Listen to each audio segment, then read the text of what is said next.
Okay, here we go, our scaling color technique. I created 3 scaling sections. They're triangles, one on each side and one in the back, all starting incorporating at the crown area. Each large scaling triangle, I'll break into 4 sections, into 4 pieces. So here's my first piece. I'll color the root area with a level 6 red. And then I'll work the mid-shaft area with the level 7 brown.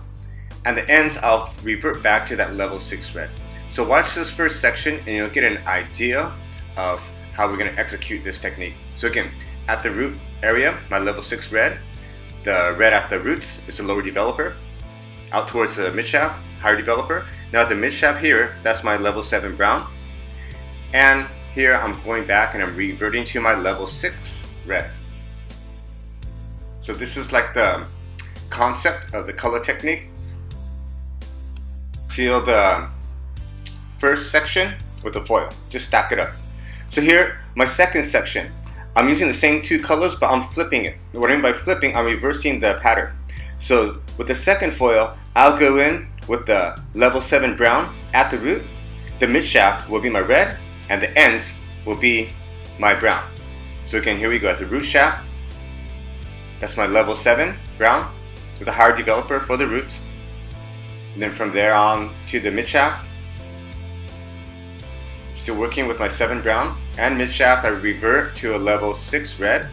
And when using this technique, it's imperative that when your color flows from like the red to the brown, you overlap it slightly so you get a nice blend of the color. If you don't get a nice blend, you end up with this real ugly high contrast line from red to brown. It looks really cheap. So again, I want to work 2 contrasting colors, but I want to flow really organic, soft, natural. So it's organic, soft, and natural. It just looks a lot hotter. Okay, so our third foil here, I go back to my level red at the root, and then the mid shaft again will be my brown, and the ends again will be my red. So if I'm using 4 sections per triangle, and I start off with the red at the root, the next one will be brown at the root, the third section will be red at the root, and the final one will be brown at the root. I'll use this entire pattern throughout this technique. And it's really fun to kind of work with these contrasting colors. I've been doing this technique for quite some time in the salon. Today I want to show you a little bit more high contrast application of this technique. Normally in the salon, when I actually do this color, it's usually on my clients with a bit longer lengths of hair, and they don't go too crazy. So I'll probably aim to stay tone on tone. So I can also use this exact same technique and say I want to just keep everything red. So at the, say the root area, I could go in with like a level 4 red or like a level 5 red, and then the mid shaft, I can build it up to like a level 7 red, and the ends, I can build it back to that level 4. So the applications of these techniques are absolutely endless. You just have to use your imagination.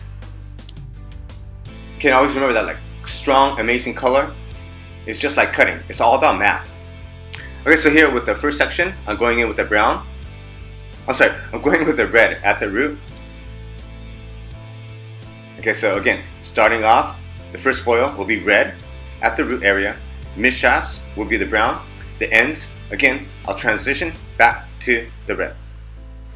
Remember to overlap the 2 colors very gently, because again, my intention isn't to get a really hard, heavy red to brown line. It looks kind of bad. I'm not going for like a Charlie Brown look here. I want something to flow aesthetically soft. So I build up my color, I build down my color. So that's why I alternate each section with the same pattern, but I'll flip their application. Okay, so here, second section again. I start off this time with the brown at the root. Now work the root to the mid shaft. And at the mid shaft, I'll apply my red. And again, anticipating what's coming next, at the ends, we're going back to that level 7 brown. And when I'm applying the end areas, I really don't have to be too like super anal perfect about getting saturation through the ends, because after this haircut, after this color technique, I will be cutting her hair quite short. So these ends, they'll end up on the floor anyways. So I really don't need to waste time or product on something that's going to end up being swept and placed in a trash can. That means I'm going to cut it off. Okay, so again, our third section here, starting with red, mid shaft, again will be the brown, and the ends, the red. Kind of getting a feel of what I mean. And again, always make a transition from your red to the brown by overlapping them gently. The way you can do it gently is the amount of product and the amount of tension you use with your brush on the areas that overlap. Can I just seal up with another foil on top? Fourth and final piece. Again, here we finish off with our brown at the root, red at the mid shaft, brown to the ends. And seriously, shooting this video, I really don't go back and edit stuff too much. I have a very strong intention of the exact technique that I'll be using. I think about my formulations quite thoroughly. So each triangle, it should take me at about, I'm thinking 3 minutes to finish. So that's a pretty good money maker. If you can knock this technique out in under 10 minutes, that's a really good way to like up your tickets. And again, a lot of times if I'm going for something that's more suitable and not so in your face, I don't always have to color 100% of the hair. Okay, so now to the right side, the exact same technique. Remember, red at the roots. We start every triangle with the red at the roots. Remember, in the mid shaft will be that brown, and the ends will be that red. So there's a lot of different ways you can apply this technique. You could also do, say, the brown. So if you say just want to stay like, say, neutral brown, right? You could work like a level 4 could be like your darker color, and a level 8 could be your lighter. And just have to like transition them nice. So tone on tone, it looks amazing. And you can actually do the entire head. You can do pieces of the head within foil. So this technique allows for a tremendous amount of creative adaptations. But just make sure that mathematically it makes sense. And a good rule of thumb, if I want to go in with more contrast, my overall aesthetic effect will be a lot stronger. So for instance, say my lightest color is a level, say a level 2. And my darkest color say like a level 2. My lightest color say is like a 9, like a gray. And that's super high contrast because you have 7 levels in between. Or I can use the exact same technique and say I want to really downplay the effect. I could go with like a level, say level 4, or 4 whatever, say like a 4 violet, and transition to like a 6 violet. So I'm saying tone on tone, and from a 4 to 6, there's only 2 levels of difference, so the contrast is much more subtle, and it all depends on what type of effect is most suitable for my clientele.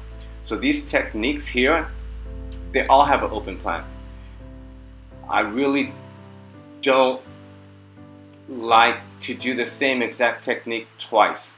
I always want to do something that just, it could be similar enough, but just have enough of a little variation to keep your work interesting. Because a lot of people, I find they're stuck in the salon for their entire life, and they unintentionally, often they end up becoming very manufactured. What I mean by it's like a cookie cutter. It's like they do the same 5 to 6 haircuts for the rest of their career.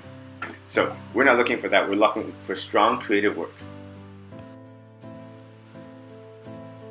Okay, remember the ends, I'll be cutting those off. So I'm not that particular about the saturation to the ends.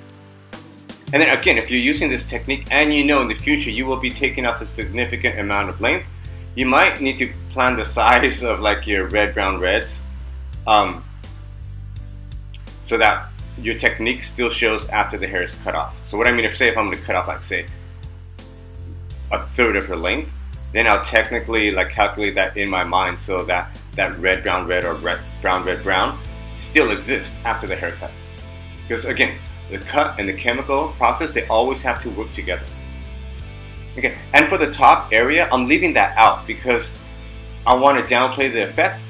I could finish off the top area with the same pattern just by adding one larger section. So if I wanted to incorporate everything, then the next one would be like red, brown, red to finish off. But then that will be very, very striking because everyone sees that first. So this colors are quite convertible because the natural parting and the crown will cover a lot of this technique.